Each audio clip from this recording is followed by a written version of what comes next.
Alvin, you're next for me, but are you going to go? I will pass it on to Amy. Hi, everybody. I'm Amy, and I am here because I'm a reporter. This is full disclosure. I might take the recording of this meeting.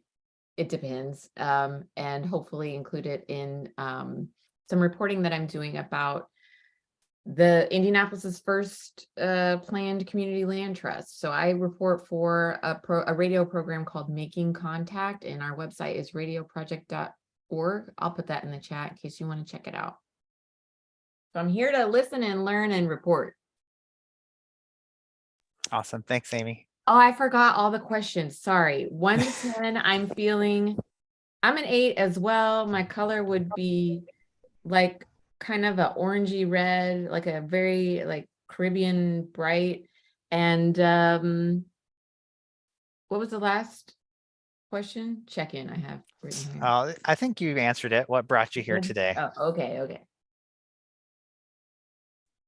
Okay, and I'll go ahead and help you pass it on to Aprili. Greetings. Aprili here, and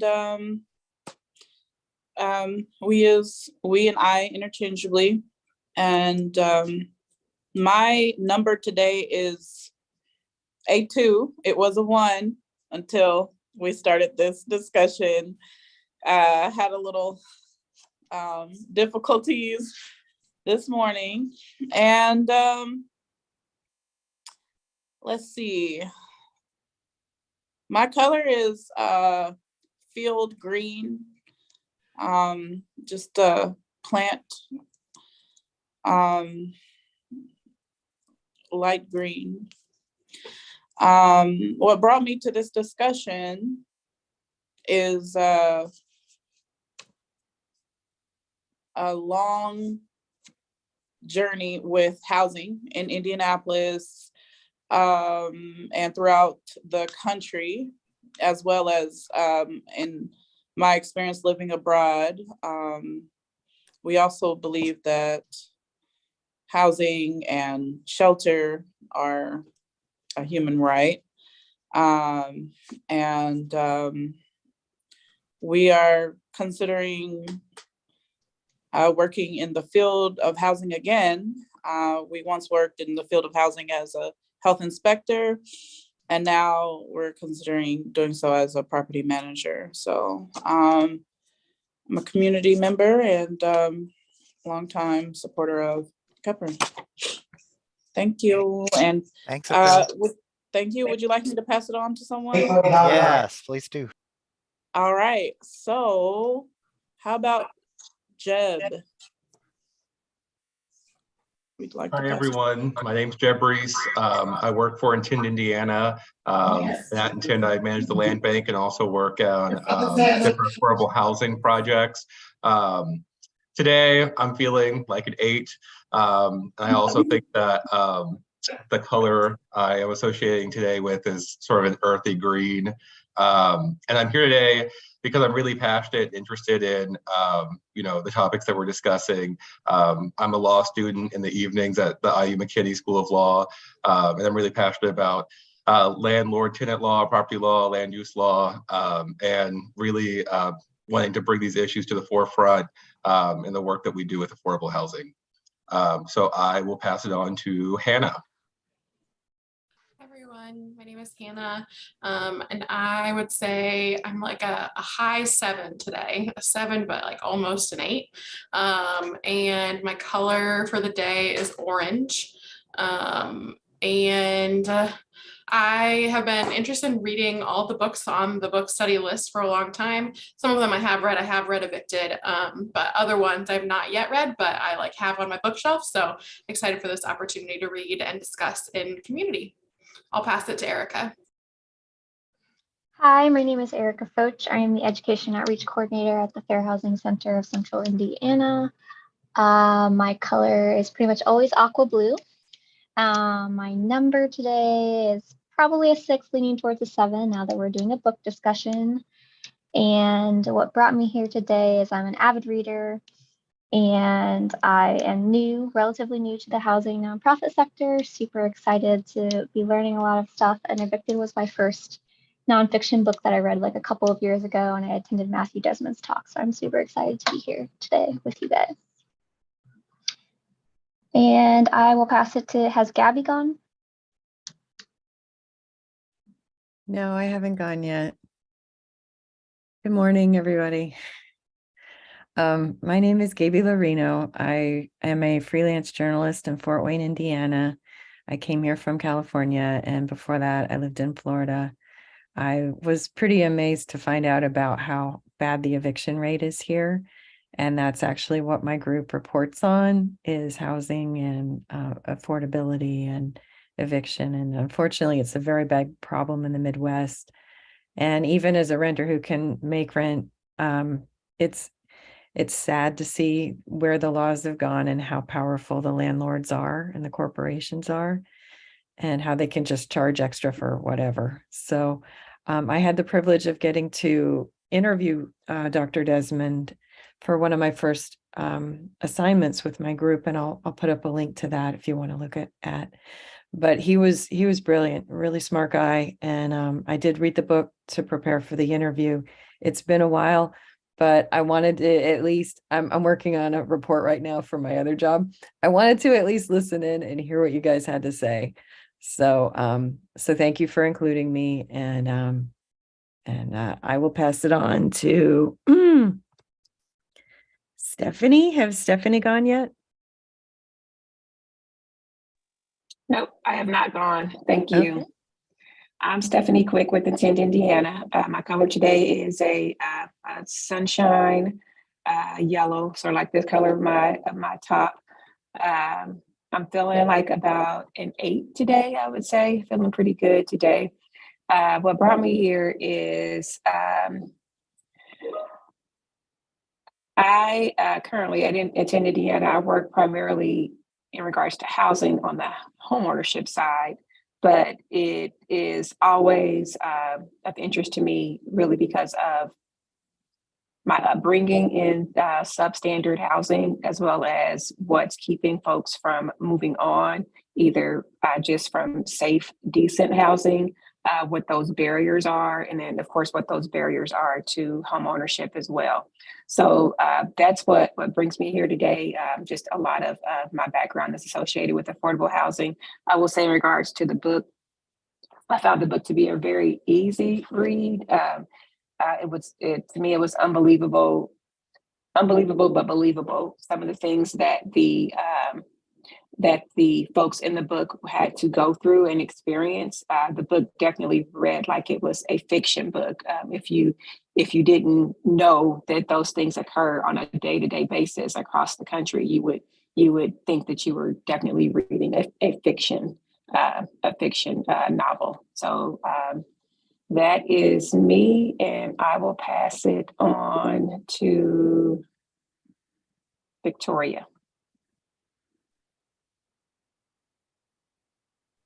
Hi, how you doing? My name is Pastor Victoria Borman. I'm the CEO and spiritual advisor of a Safe House Corporation. We're with Alicia Bell as our director. We're youth, young children's development center for unification. Sorry, my voice is very low right now. I hope you can hear me good. We can hear you loud and clear. You're I'm good. trying to get over first, so I hope you can hear me good. Also, thank you. We also are working towards heaven for young people, for for male and female, and also a family center. And that's what we're here for, and to support and to collaborate with it. Thanks, Victoria. Appreciate it. So you can pass it to either John. We have John and Wahid and Don who have to go still. So whoever wants to step in.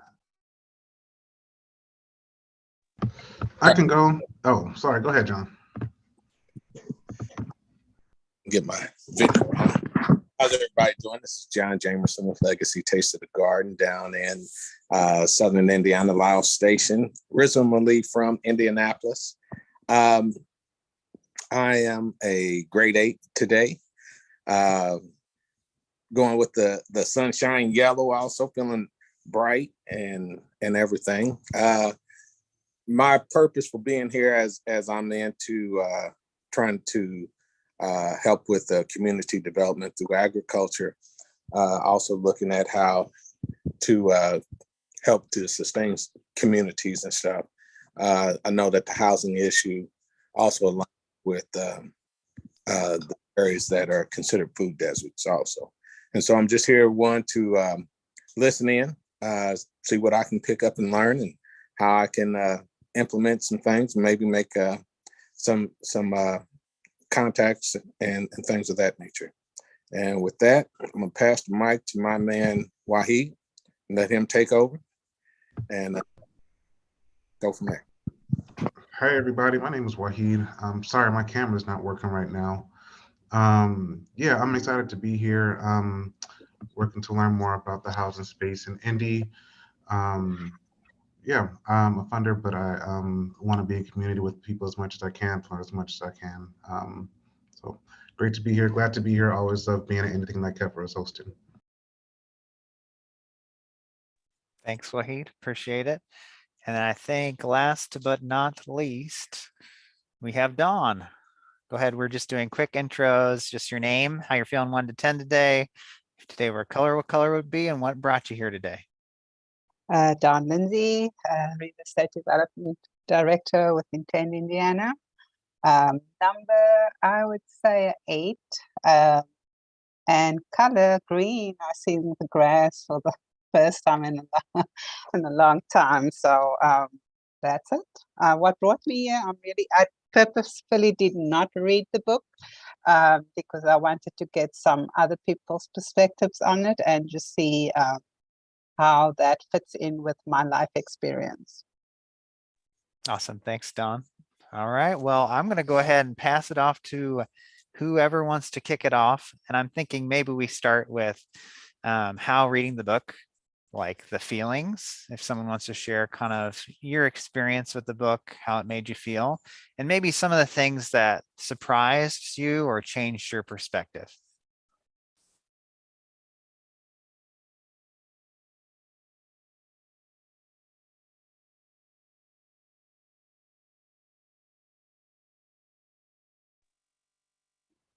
I'll start, Alvin. As I was reading the book, as I mentioned, it was hard to believe that I was actually reading a nonfiction book. I'll say it again, believable but unbelievable. As I was reading through the book and just reading and hearing some of the experiences of some of those residents of the substandard housing, it definitely bothered me. It bothered me to the point of realizing that these same things just continue to happen. They've been happening for decades at this point, and it's just like a vicious cycle. It's still happening right now today. There were points in the book as I was reading it where I just literally just started talking out loud if I were in the room by myself and just threw the book down. It was like, oh my goodness, I cannot believe that. I mean, it literally took me like literally to the point or the place where some of the characters were. And I shared my book with someone else, so I can't think of all the characters' names right now. But that's definitely how it made me feel. I mentioned that I grew up in substandard housing. I will say that I've never experienced anything that any of the participants in the book experienced, but I do, of course, know of folks who have experienced just that right here in Indianapolis, including my own friends and family.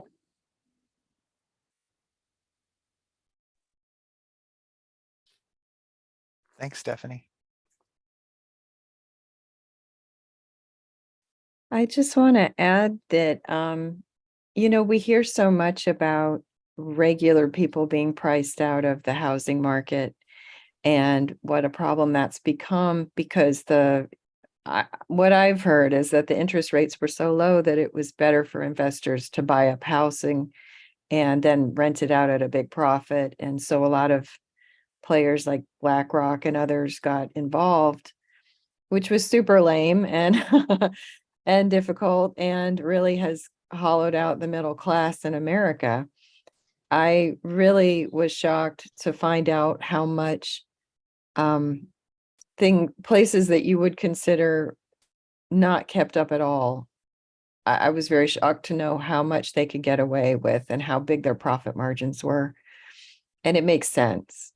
It makes sense that investors would flock to that. We actually had someone here in Fort Wayne that called himself the real estate god, who would just put people in these places that he bought, and then he'd give them a short lease, and then he'd increase the rent by a grand, and they'd be trapped, or they'd have to move out in the middle of the night. And he ended up, I think, getting tarred and feathered and run out of town. But for a while he was on top, and he was some jerk on Twitter that people were following. Oh, this is the behavior that we want to emulate. And it's really appalling. So anyway, that's my 2 cents. I would just build off of what Gabby just kind of touched on. Like, I think that there is this very strange culture where people, especially younger people, look at acquiring properties as an opportunity to get rich, or act as like investors, and sort of adopts this real estate bro mentality that isn't very appealing, in the long term. And there really is this interesting culture of this is how I made, X amount of money, and how I acquired X amount of properties. But what it does is it really dehumanizes, what exactly housing is. And so you're really just looking at numbers and money as a terms to like people's lives. And so when I was reading the book, I was really, I really enjoyed the way that the author really talked about these people's lives and how they kind of got into these situations, both the tenant and the landlord. And I think that really helps us, especially, when we're talking about like, we're focused on funding and output and data and things like that. I think that definitely helps ground us in the space that, we're in right now in terms of, what we do with housing, and making sure that we take into consideration that these are people's lives, right? Thanks, Jeb. And let's dig a little deeper there. I mean, and that talks to the intersection of both the system, the economic system, political, social system, and the intersection with people's own stories and lives. So does anyone want to speak to kind of how they saw through the book the use of the people's stories, and to reveal some of the underlying systemic challenges? I would like to, Alvin. Oh, go ahead. Somebody else go. Oh, you're good. Let's do Alicia, and then we'll go to Erica, right? Okay, awesome. So I just really wanted to kind of touch base on the fact that there's a lot of people who are going through these underlying issues with the landlords and the tenants' rights. And I think it's more of information. I believe it's more of tenants not really understanding, the rights that they do have, setting expectations when looking for a property, but then having to address the issues that are going on, which may be situational, anticipated, or chronic. So, without the knowledge of what they're going through, they just settle for anything because they need it right now. And there's nobody out there to really kind of, be on their side. So you can kind of look at us as like the little people. Touching base on what Ms. Quick said earlier, I was one of those people. Like, I've had a landlord put us in a house, and then because we were actually coming from being homeless, they took the money that we gave them, but then they turned around and sent it back to us in a check, and they told us to leave the premises. We didn't have anybody to represent us, although we knew that we were doing everything that the lease had said. We were actually doing right by tenancy, but we had nobody to represent us when we went to court. And the court was able to just get rid of the whole case. But looking behind me, there was 20 other people just like us who was in there facing eviction through the same housing agency.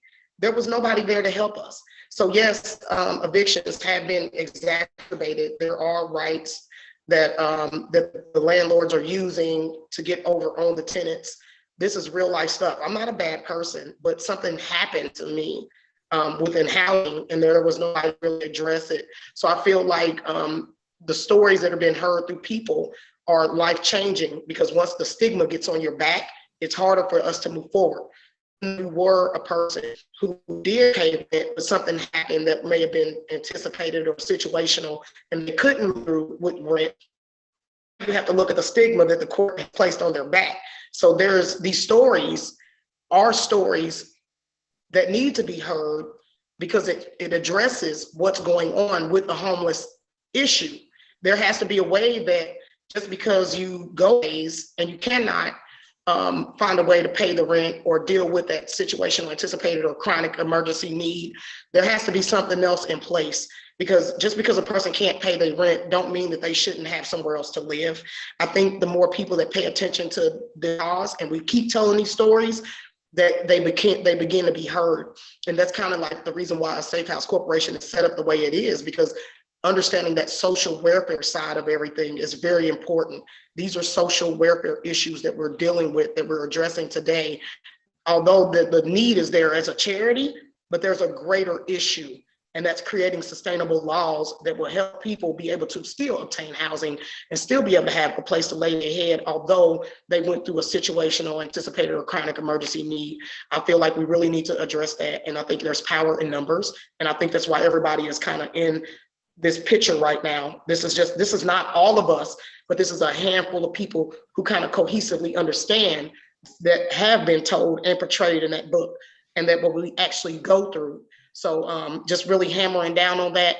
Alvin, keep taking stories, keep addressing them. I believe this is something that we need to do, start talking about mental health and putting it out there, because all of these underlying issues come from a breakdown with the mental health.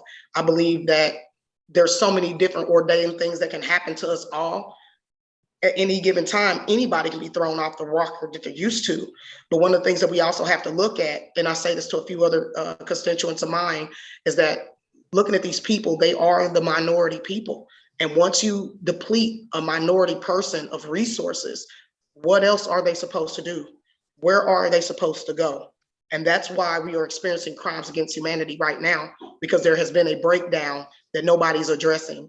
And so we have to step back, take a look at that, and figure out what we can do with these stories that we're hearing through these people, and actively create something that's going to help elevate them initially. And so, you know, I'm one of those people. So I hear you, I'm listening. These stories are very important, Alvin. I want to keep capturing them. Thanks, Alicia. Appreciate it. And then we'll go to Erica and then go to Prilly then. Yeah, so I kind of had the benefit of reading this book before I was in housing, and now reading it again now that I am in housing. And so it's been kind of like a completely different experience reading it the second time, because I'm noticing a lot of things that I didn't notice before. And especially with like the current Indiana General Assembly session, like I'm just noticing a lot of things where, you know, the substandard conditions in these housing, and then they would try and withhold rent, and then they would get evicted. And that's a lot of what we're seeing in Marion County here in Indianapolis. So it's almost like this book was written about Indianapolis, even though it's in Milwaukee. And so it makes like the legislative session so much more important, and the fact that we need to get some sort of recourse for tenants to hold their landlords accountable to some sort of, you know, safe standardized safe condition housing, where, you know, there isn't a sewage backing up into the toilet, and, you know, they do have running water, and they do have heat in the winter. And so like that was something that really stuck out to me, is because I just see all of these news articles coming through Indianapolis that just completely relate to the stories told in this book. So that was something that really stuck out to me. And then the other thing is, now that I am in fair housing, just the amount of struggle there is for, you know, families with children who are being discriminated against because they have children, and people don't want to rent to families with children, and the extra struggle that they have to attain that safe, affordable housing. And with vacancy rates in Indianapolis at 6%, you know, landlords can be choosier. They can rent gouge people, and exploit, lower income people in different ways that may or may not be enforceable with the tools we have in our toolbox right now. So that kind of just really stuck out to me through the second reading of this book, now that I am kind of on this side of things.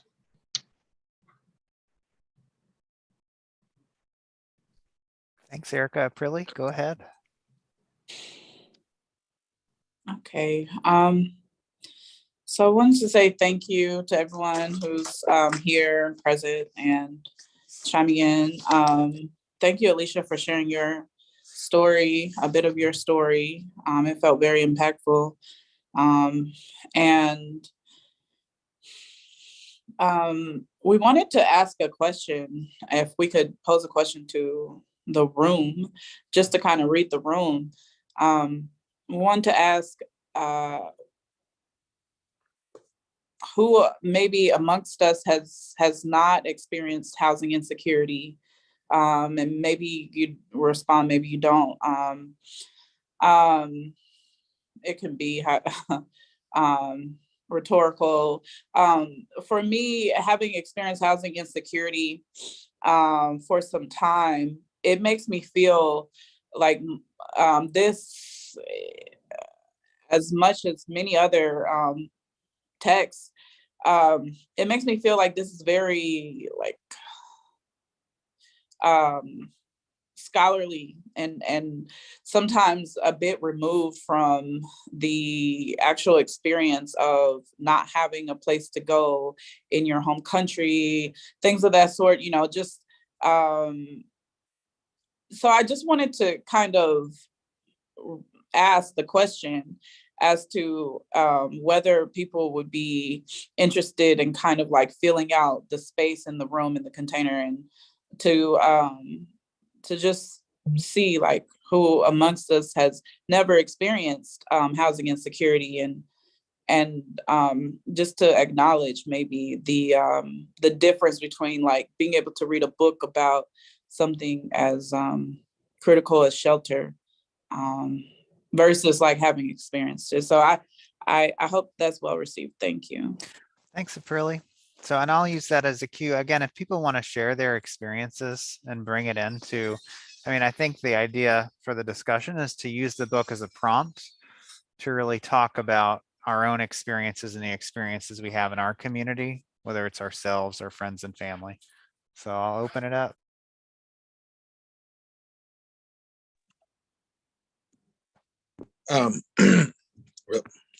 Get my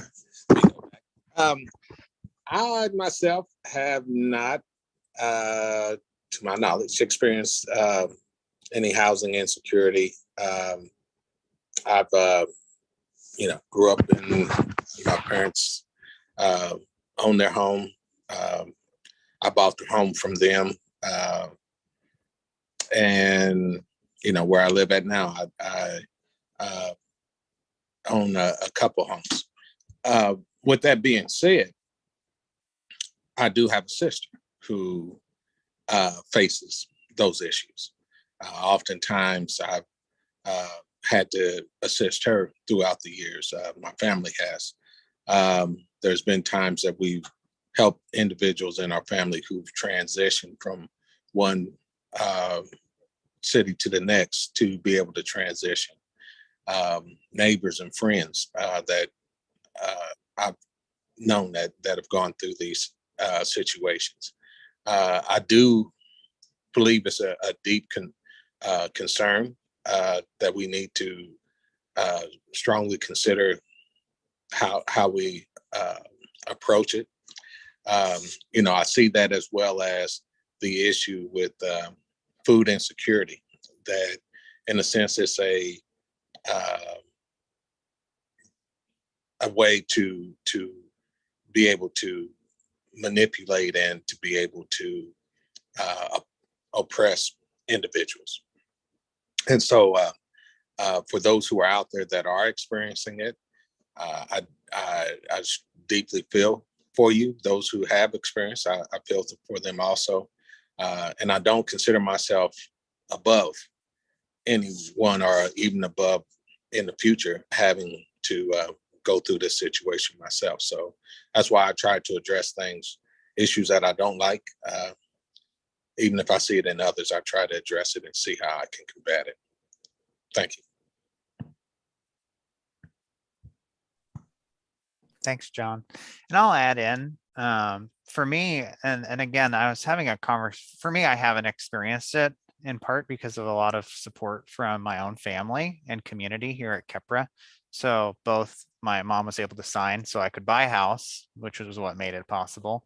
And within Kepra, like a lot of what Kepra's done to build community and support young people is in part provide housing, which helps people to be able to like do the work in community, even if we don't have like a ton of money to like pay people salaries, where they can then go into this market that is like really charging people rent and taking money out of people's pockets. So, but I think I was having a conversation the other day with someone, and one thing they said was that people don't become homeless because they lose their housing. It's because they lose their relationships. And I do want to take that another level deeper to the systemic level, which talks a lot about, I think the book in particular talks a lot about how entire communities, particularly based on race, but also based on income as well, are exploited, and that the dollars are extracted from these communities for profits for both. And in the book, Sharina, who's like a landlord, a local landlord in Milwaukee, and the people who extract from Sharina, which is the banks. So it's really a continuum of taking of resources from one group to another. And I think another book that we've discussed and talked about in the past is Caste by Isabel Wilkerson, which really talks about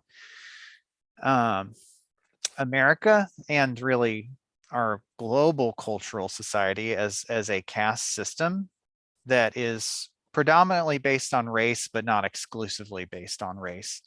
And again, it tracks that string from like the founding of the nation to today, and comparing a lot of societies with like how basically the purposeful creation of a segment of society to both provide labor as well as to extract value from it is really a structure. It's not an accident. It's not a problem in our society that we're all trying to fix, but it is part of the structure of how our economy and how our social system works, which then, and I think it illustrates in the book, where there are whole communities and families that have been so exploited and impacted by both the economic system as well as the criminal justice system, which again is an exercise of the state in enacting certain policies that then impact a particular community, in this case, the Black community in Milwaukee and beyond.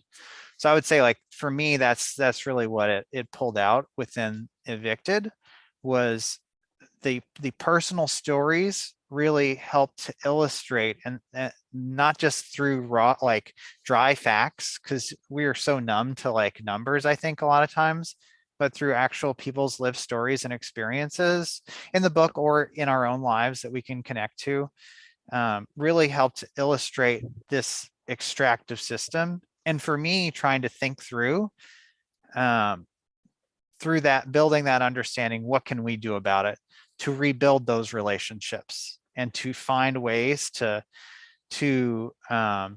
create a system that's not extractive, or in some ways starts to imagine what could be through the resources and the relationships that we have.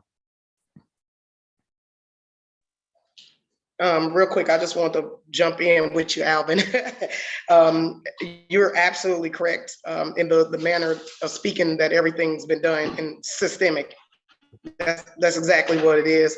I want to say systemic, but I also want to iterate that the separation of the two between personal and then also state, because there is a great separation there. You're right. The state has been doing this for a long, long time, but then also wanting to take a look at that individual and how a lack of understanding and a lack of resources can also put a person in this same setup, even without the state even touching them. A person has to have a foundation. And without a proper foundation, they can never properly elevate to learn and obtain the things that they need to obtain. 1 in 3 people that I deal with on a daily basis is homeless or experiencing some type of housing issue. 1 in 3. And this is not just the people that I work around. This is people in the general community that I run into every day. I'm actually in what I'm trying to change. We need to look at not just the state's side, but also the individual. Programming and effective programming is very, very important.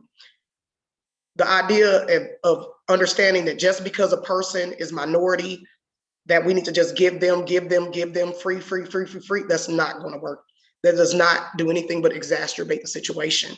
We have to lay a foundation to where they're not only just giving something for free, but they have to put a little elbow grease, a little relentless effort into obtaining and maintaining what is provided to them as a resource. And that's kind of like what I see, not from just personally being involved in it, but just understanding the data, understanding the codes that are being used within the state, the whole 9. So I just want to bounce off of what you said, Alvin. You're correct. There is a systemic issue going on. And again, becoming this social welfare organization allows us to be able to use the power in numbers that we're creating, that we're seeing. Just like the people that are jumping on this call, these are numbers. We're no longer individual because we know of what is going on. We know of the jobs that needs to be had. We see the issue. And so when we take the numbers and we create a social welfare plan, that's how we implement as a group to make change, to have laws created that'll be able to address these issues. There's so many laws being passed right now. We are at work all day long, but they haven't stopped passing laws though. So we have to make sure that we take a step back, create these committees that'll be able to leverage the social welfare need of the type of programs that we are designing. This goes beyond just a simple charity.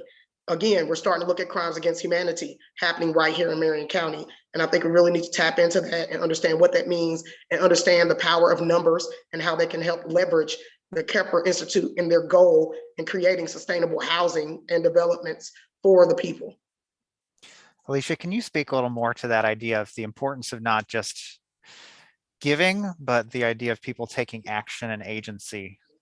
Yes. So again, my vice president just said, she said it's about educating. It's about educating them with the needs that will allow them to be able to put themselves in a situation to where, okay, so for instance, I sat at a roundtable meeting the other day and it was like 40 different agencies and we're all in the same city doing the same thing, but there's nobody on the same level to help elevate the purpose or the mission. So everybody's out here nitpicking for power, but understanding that if the numbers come together, the need will be met. It will be met. The numbers are so great. So again, we have to educate, putting together programming or just informations, period, through every agency. So there will be a connection. So we're actively developing some things right now that we call the hub. It's the human utility backup to where you address some of these issues right now, Alvin, that we're talking about. But again, there has to be a way that we can communicate and keep everybody at the same page. The way that I feel like doing it, that we should do it, is to be able to, well, I don't want to tell y'all what we're doing and then give it away, right?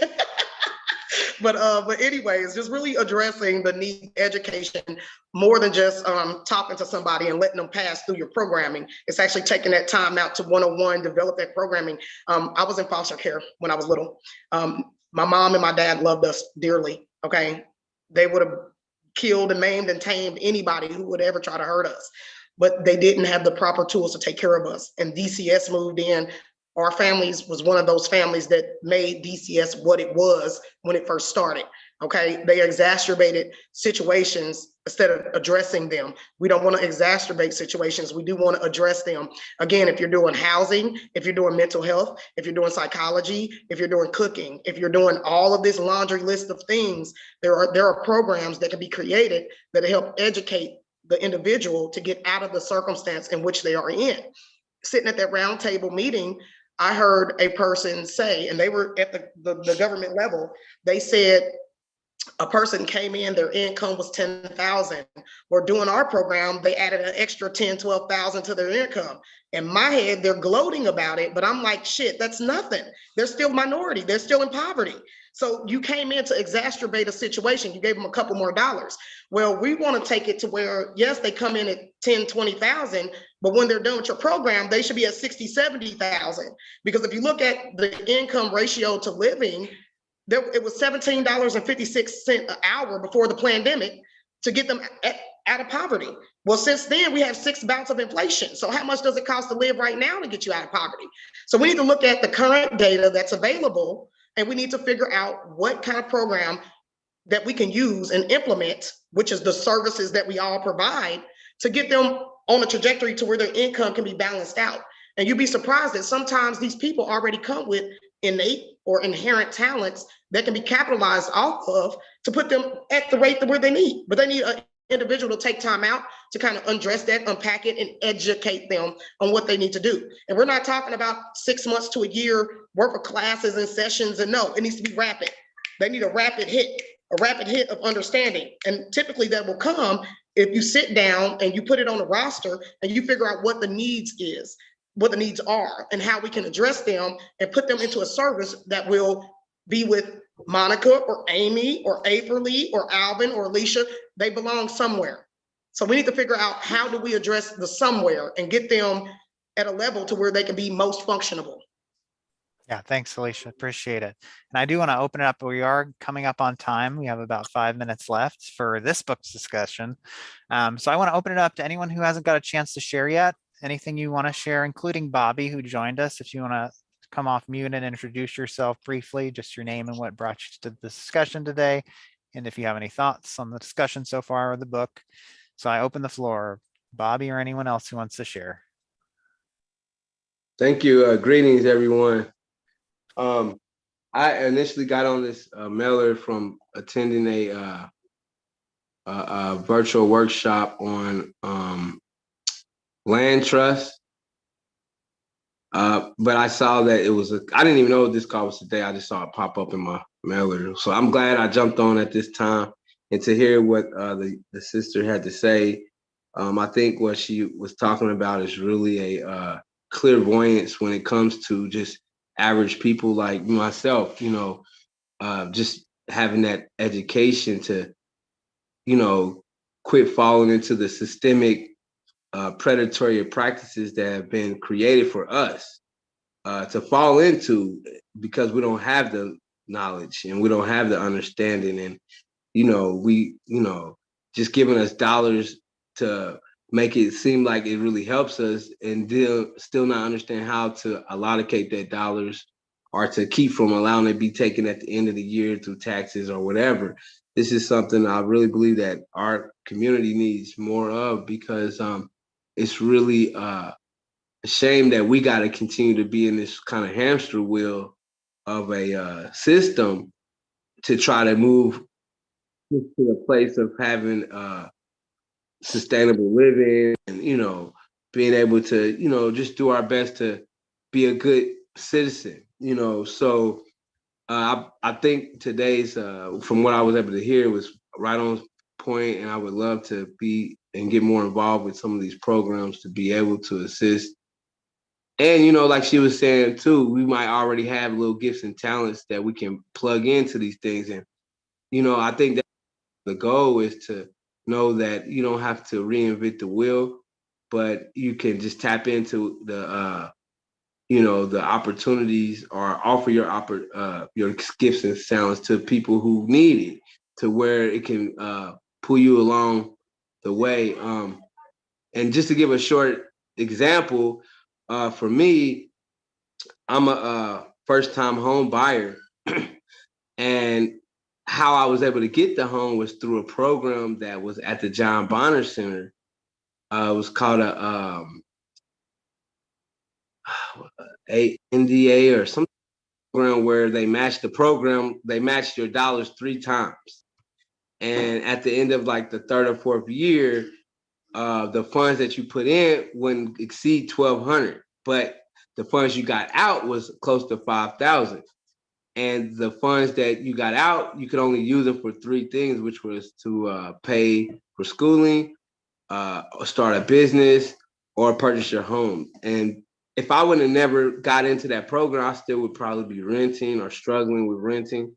But because of that program, I was able to utilize that and be able to, work with people that taught me a little bit about the process. And we are now, we have a house, investment property actually, but it's still a lot more that we didn't know that we still are a victim to.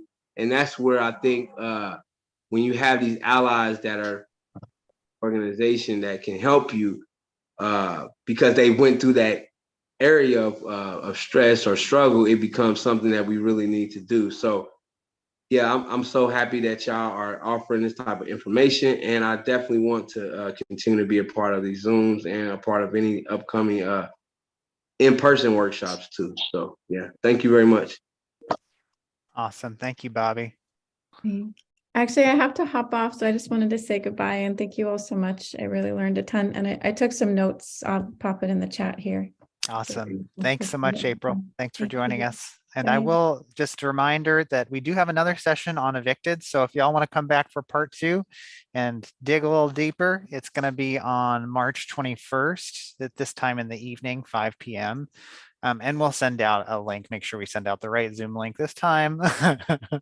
So we'll hope that you can join us then. And thank you all for your contributions.